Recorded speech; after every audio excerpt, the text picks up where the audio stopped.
Our first special interest today is the Honourable Member for Nelson.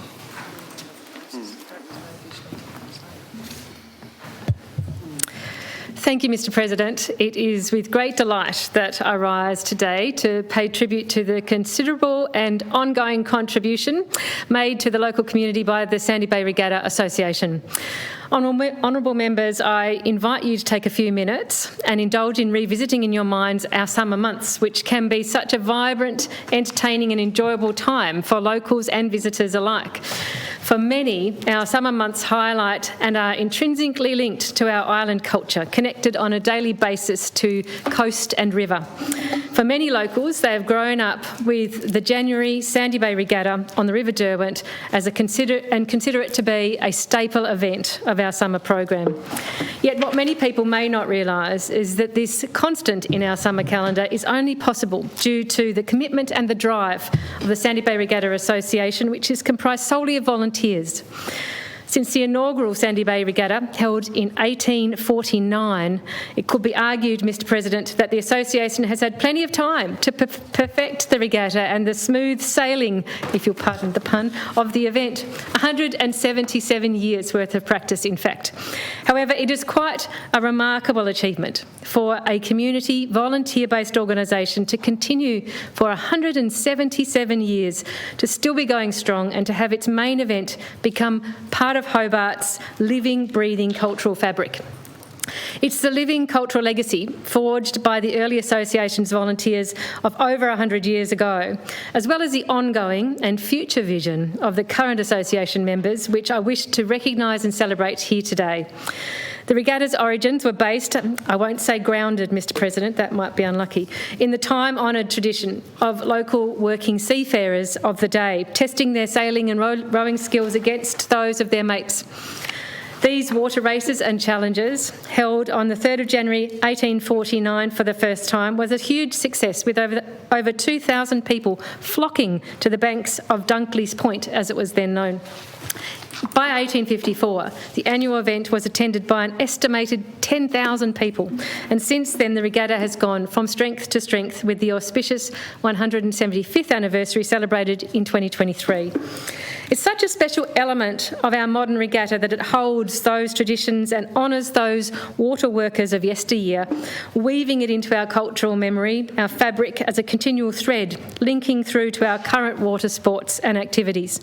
Mr President, one might say the regatta has both an oar in the outgoing tide and an oar in the incoming tide. It flows with the times.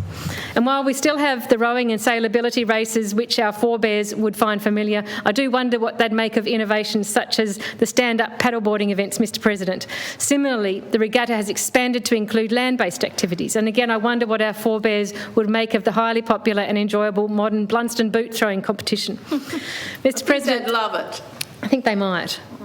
Mr President, the Sandy Bay Regatta has a brand. It's a day of low-cost or no-cost fun for the whole family.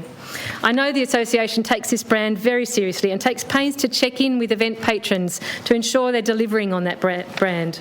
I'm confident that patrons of the 2025 regatta would have endorsed the success of the brand of the day.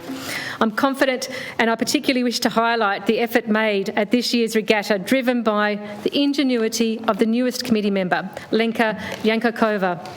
Lenka took to her new role with passion and brought a multitude of great ideas and provided a wealth of fun and stimulating activities for children that revitalised the Kids Corner element of the event.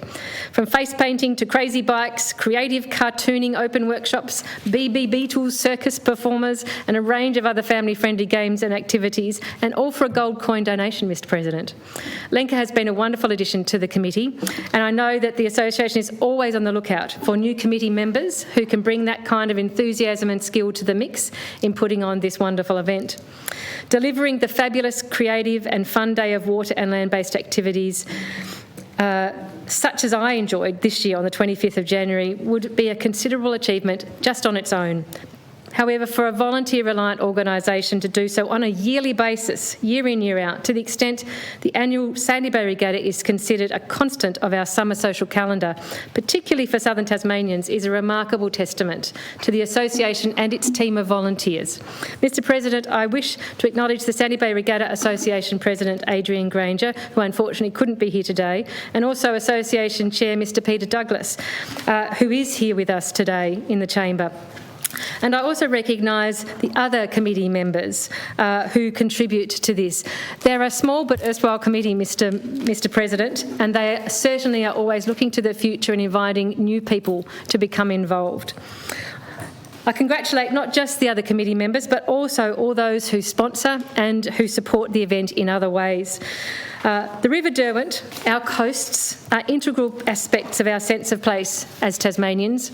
So thank you to the Sandy Bay Regatta Association and the team of hard-working members and volunteers who provide such a memorable way for our community to celebrate our waterborne history and to affirm our connections now and into the future. Thank you.